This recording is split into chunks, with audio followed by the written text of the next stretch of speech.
I sat at the kitchen table waiting for Bill to come home. I had made a nice dinner for the two of us, but he didn't show up at 6:30 p.m. like I expected. He usually got home around 6:30 p.m. on Thursdays, and I was very upset, but also a little anxious. It wasn't like Bill at all, but I had to admit that he was late more often than he used to be. I was both angry and anxious at the same time. Bill walked through the door at exactly 9:30 p.m., 3 hours late. I was happy to see him, but since he looked fine, my anger overpowered my earlier anxiety, and I said, "What the hell is going on with you? You're 3 hours late and you didn't even call me? We need to talk." He didn't seem the least bit bothered by my words. He just smiled and said, "I know I'm late. Yes, we need to talk." He continued, "Let me go change. I'll be back in a couple minutes and then we can talk." With those words, he headed upstairs to our bedroom to change, and I waited another 5 minutes for him to return. All the while, I wondered what he was up to, because he didn't seem to care that I was upset with him. When Bill returned, he sat down at the table and I started to ask him, "What can you—" He held up his hand and stopped me. "Kathy, what you have to say can wait a couple minutes. Let me talk to you first, and then you can ask or tell me anything you want." What he said in the next few minutes almost knocked me off my chair. He said, "I'm having an affair. I've decided it's time for you to find out that I'm seeing another woman, and I've decided I'm not going to do it behind your back anymore. I don't have anything to tell you except that I really like her, but since we're married, I figured you have a right to know." "I haven't finished the affair yet," he added, "but I don't think it will last too long. I think it'll take you about a week to figure out who it is, when we're doing it, where we're doing it, and why I'm having an affair." I looked at him and tears came to my eyes. The man I loved was telling me that he was having an affair and that he was going to continue it. I never thought my Bill could be unfaithful to me. I felt my composure begin to give way and realized that tears were streaming down my cheeks. At that moment, I just couldn't say a word. Through my tears, I just watched him to see what he would do or say next. He continued, "I think after you get all these questions answered, it will take you a few weeks to figure out how you feel about all of this and what you intend to do about it. I think the time for that is up to you." I was numb. He didn't seem the least bit bothered by what he'd just told me, and I could tell by the look on his face that he didn't care how much his confession stunned me. "So," he asked, "what did you want to talk to Kathy about?" I replied, "I wanted to find out what you might have been doing that was so important that you didn't call me and warn me you'd be late, but I guess I don't need to ask that now, do I? How could you do this to me? To us, Bill?" He raised his hand again and stopped me. "Katie," he said, "I told you that you'd have to spend a week figuring out the who, when, where, and why on your own. To understand me, you have to do that. After you understand, we can talk more about it, but right now I won't say another word." Unable to take it anymore, I jumped up and ran upstairs to our bedroom, slammed the door shut, locked it, and collapsed on the bed, sobbing. I thought about what was happening to my life, what would become of my marriage and me. I couldn't help myself. I just sobbed for hours until I finally fell asleep. When I woke up, the sun was shining through the curtains in our bedroom, and I realized it was late.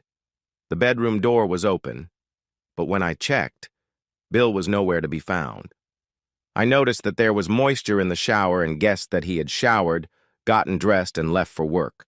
I called the office and told them I wasn't feeling well and wouldn't be in that day, but I would be in on Monday.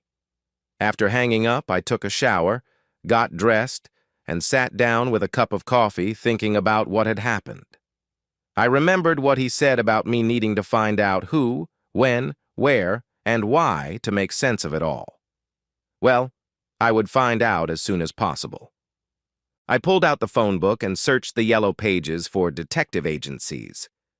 I called Private Eyes because their ad said they investigated cheating spouses. I told the receptionist what I was interested in, and she put me through to one of the detectives named Carl. Carl listened to what I knew and what I wanted to find out, and then asked if I could come to their office with pictures of the husband and any other important information that might help them get the information they needed. I told him I could come around 1 p.m. if that would be okay with me. He said that would be fine, and I hung up the phone.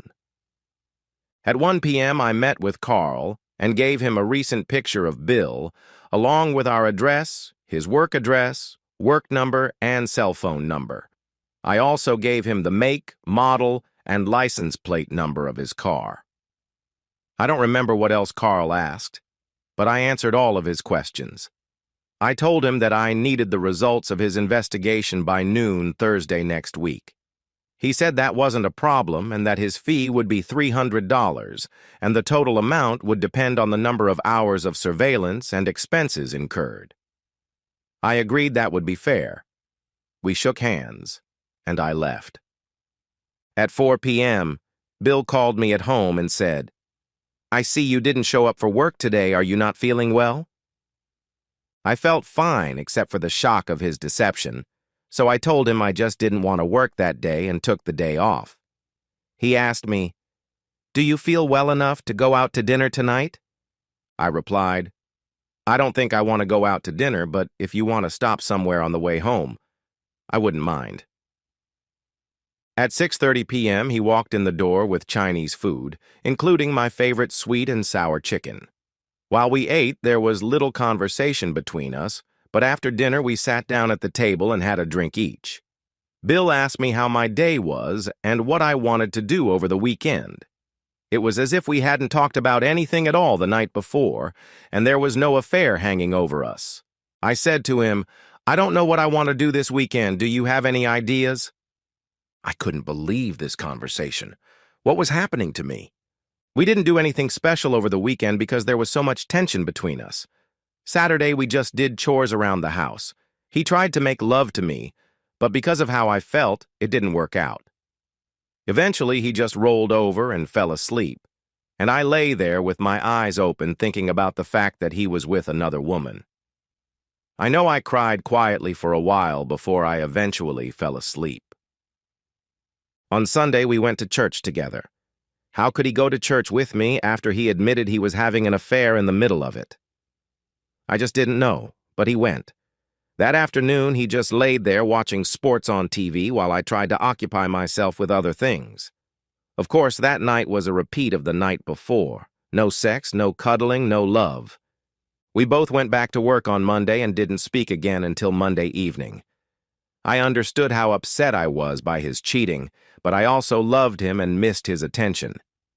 That night when he tried to make love to me, I let him. To be honest, I didn't get any pleasure from our lovemaking. That night, I cried myself to sleep again. Tuesday evening went differently. Bill came home at the usual time, said he needed to shower before dinner, and hurried into the bedroom to shower and change. I just knew he was with her that day. I knew because he avoided looking me in the eye. I knew because I could smell her perfume on his clothes. Bill didn't even try to make love to me that night, and I felt both sad and relieved at the same time. Sadness, because I knew he was already satisfied with his mistress, and joy because I didn't think I could bear it knowing he was already with her. Was I as good a lover as she was?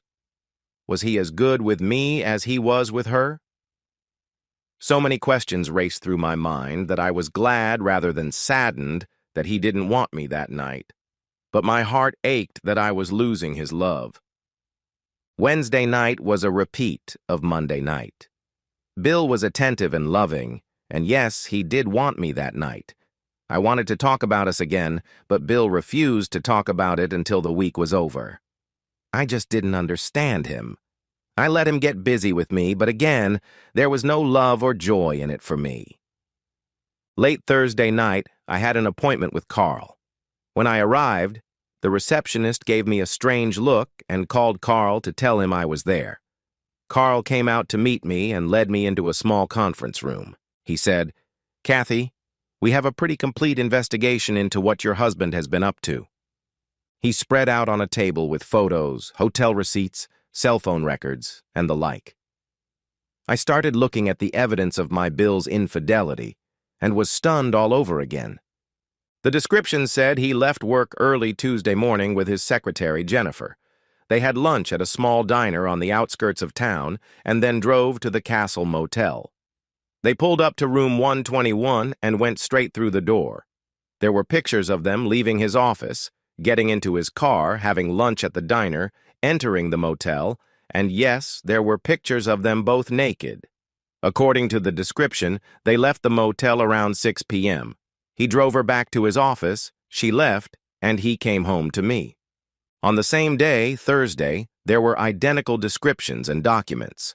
There was also an audio recording on Thursday, because once Private Eyes figured out where they were meeting, they bugged the room and got an audio recording. I listened to the audio recording, and by the time it was over, I was crying.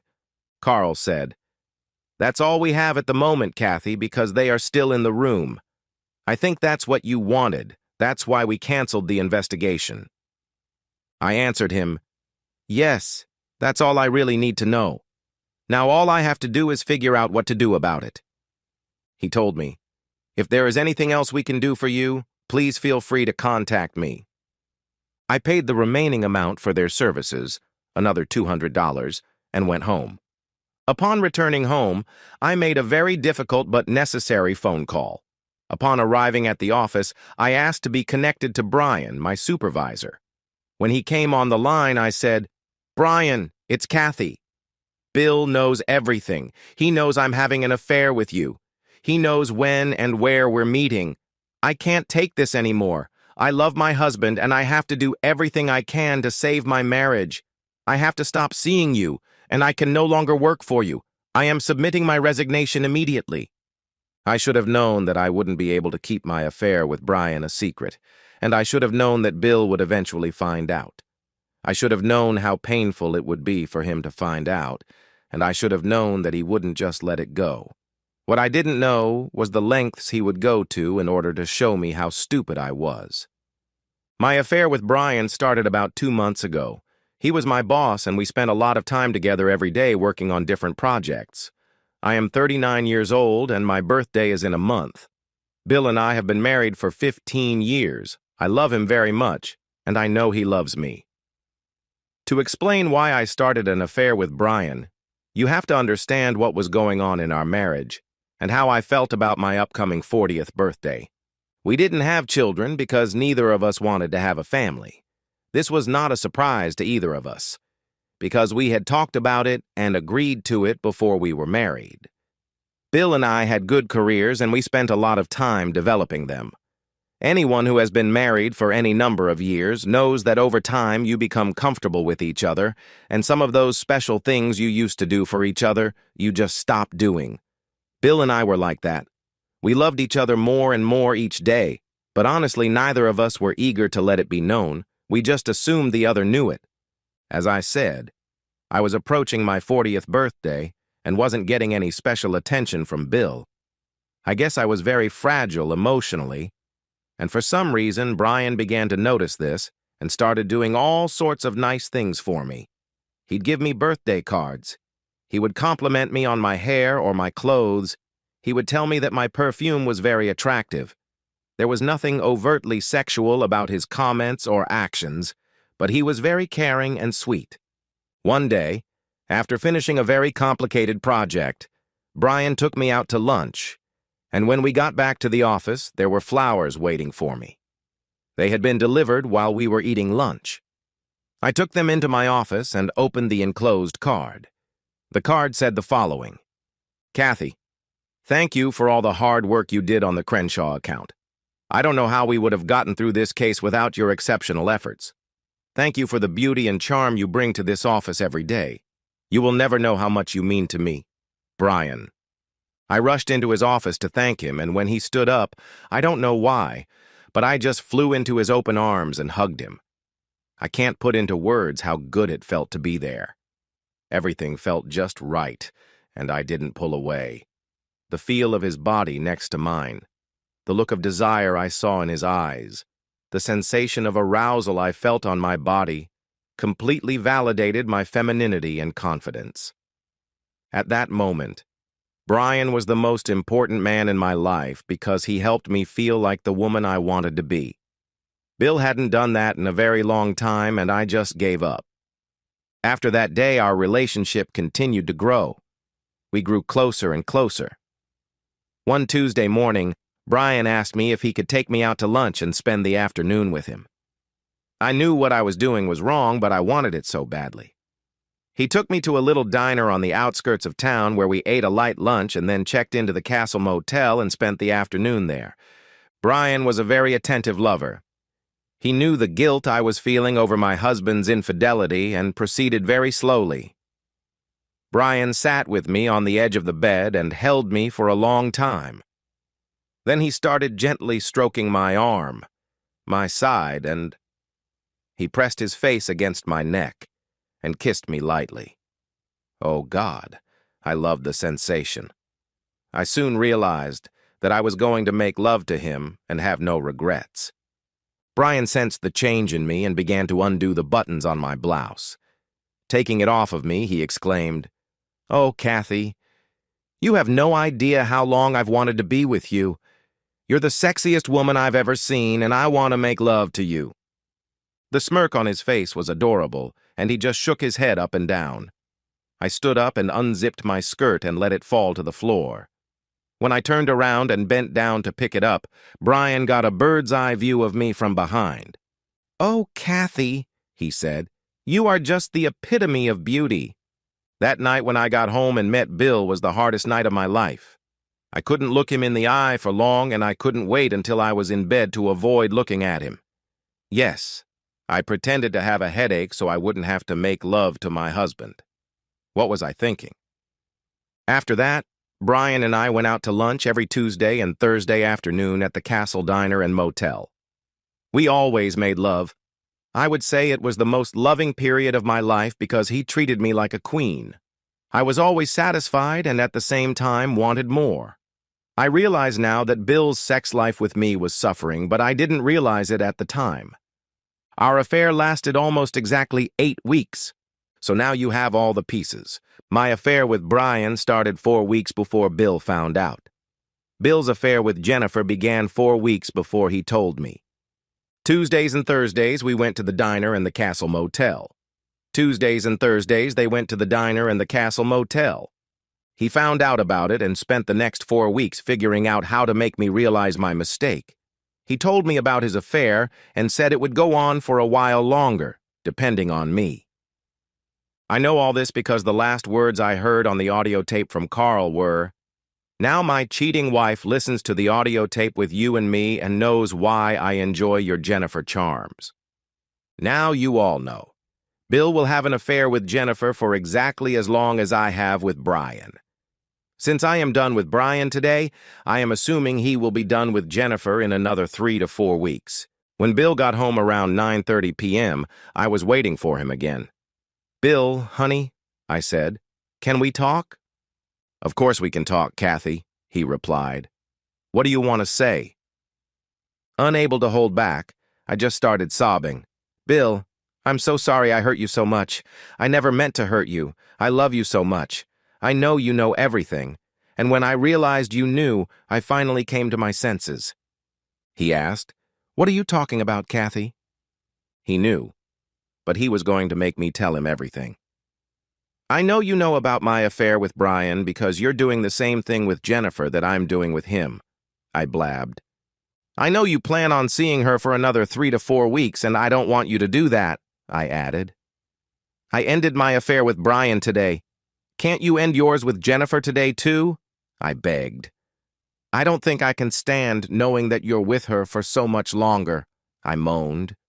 "Katie, you can't yet realize the pain and suffering you've put me through because of your cheating.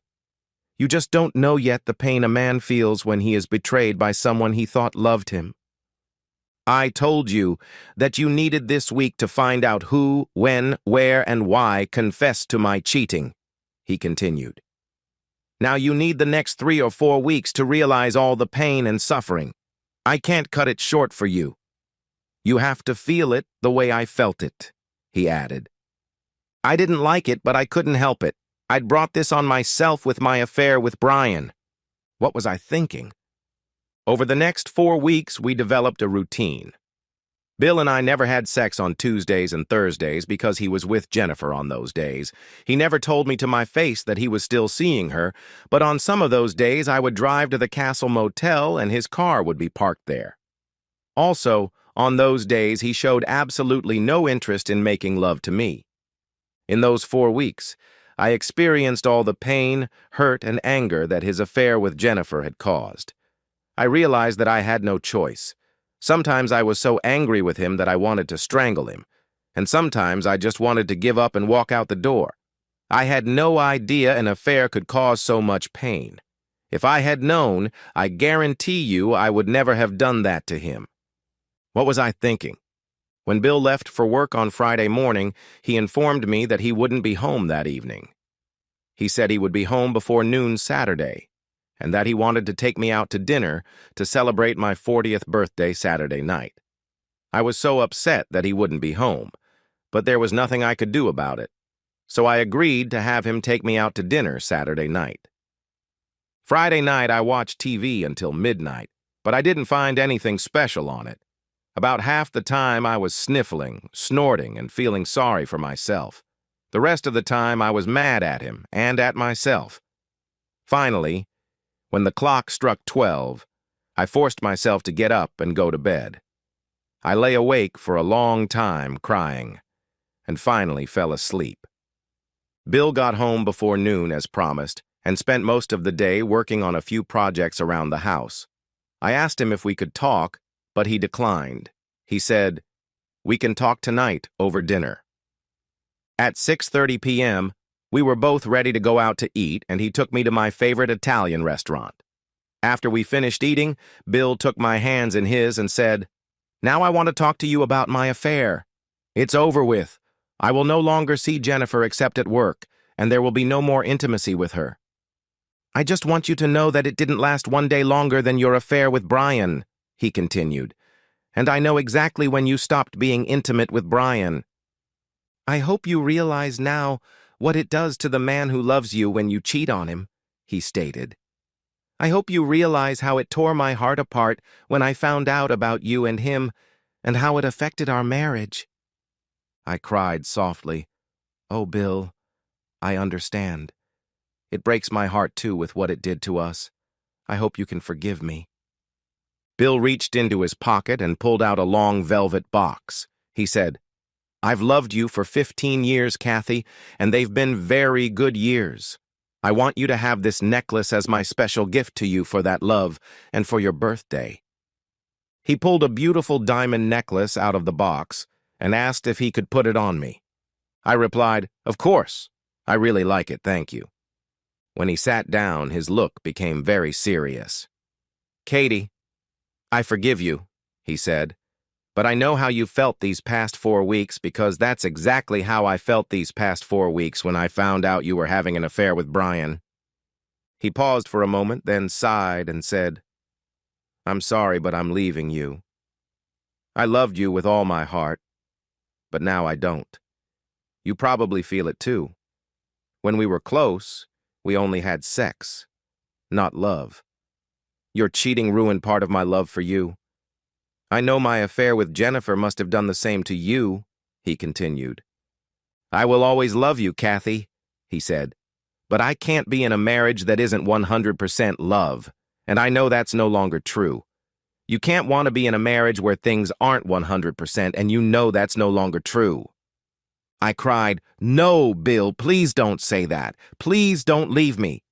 But deep down I knew he was right. I knew that my love for him had diminished when I found out he was dating Jennifer. I knew that a wedge had been driven between us that shouldn't have been driven in the first place.